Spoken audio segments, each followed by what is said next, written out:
Hey guys, what's up? Another quick review, the Nike Strix 6.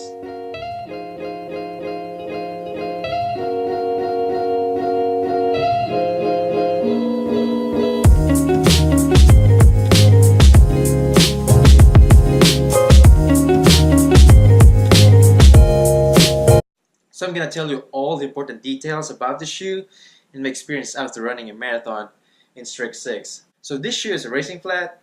It weighs under 7 ounces for size 10, so that's extremely light for like a racing shoe. This shoe is also like narrow, but I didn't really have any problem with it because the materials that they use, like the upper material that they use, is actually really breathable and stretchy. So as a 4-foot runner, I don't want too much room for my toes because my feet actually tend to slide when I'm running.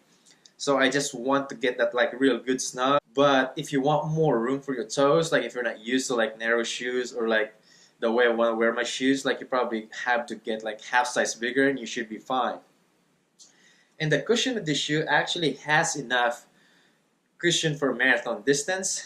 The only problem is for me is the outsole rubber of this shoe, as you can see, is actually really thick and firm. I don't really have any problem with like firm like shoes, but this shoe for me is like a little too firm when I'm running because I think it's the upper, it's because of the outsole rubber. I think it's like too thick and firm for me. And the durability of the shoe, I would say it's actually really good. It's holding up pretty well. I think I only probably put like somewhere like 60 to 80 miles on this shoe, but I'm not running slow. Like I'm like running like somewhere like 6 minute to 7 minute per mile pace, and the shoe is like holding up really well. So I think the durability of the shoe is actually really great too.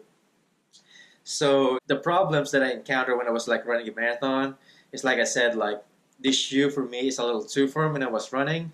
So I felt that like really like stiff and like really firm feeling when I was like running the marathon, like right around halfway, and it just gotten worse and worse. Like like it felt like really uncomfortable for the rest of the race. And the biggest problem too was like the heel counter of the shoe. It's actually like really firm and rough, so it was rubbing on my Achilles a lot. So I got like really bad blister from like this from the heel counter of the shoe. So what I did is I actually like bent this a lot so that it might probably get softer and it's not gonna be bad on my Achilles, but it just didn't work. Like I ended up like having like really bad blister after a marathon. And after a week after a marathon, I actually ran a half marathon because I was registered for it. And I just ended up like bleeding on my Achilles. Like it was bad. Like it was like rubbing a lot. So that was probably the biggest issue like running in this shoe because like I'm a 4-foot runner, plus just the heel counter is like rough and like really firm for me, so it just didn't work really good. But overall, I would say the shoe is still really good if you're probably just like running somewhere like 5K up to a half marathon distance, because the shoe is still super light and like still pretty comfortable. It has that good like firm ride when you're running, so that's like I like to have like a little bit of firm like ride when I'm running because it gets that good energy return when you're running. But yeah, like maybe just not for a marathon distance for me. Like if you feel like you want to try it for a marathon, it's really up to you. But it's just a little too firm for me, and I think from a 5K up to half marathon distance, this shoe should be really really good. Thank you guys so much again for watching this video, and if you haven't subscribed to my channel, please subscribe and see you in my next video.